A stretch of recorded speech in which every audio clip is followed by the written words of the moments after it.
How to fix chats disappear in Microsoft Teams.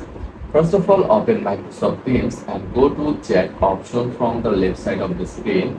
Use the search bar at the top of the screen to find the person or conversation. If you find the chat,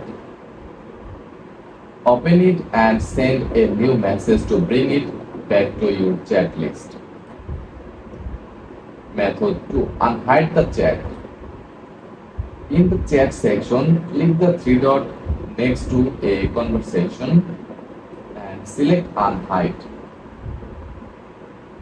if the option is available. Now close the Microsoft Teams completely. Click the Start button, then search for Teams, then right click on it, then click App Settings, then scroll down, select Repair or Reset.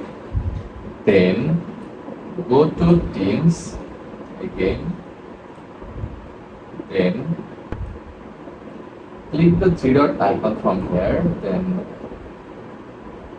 click Settings, then About Teams, then here you will see the version, then update the Teams from here.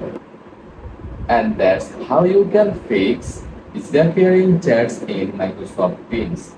If this guide was helpful, don't forget to like and subscribe for more quick tutorials. Thanks for watching.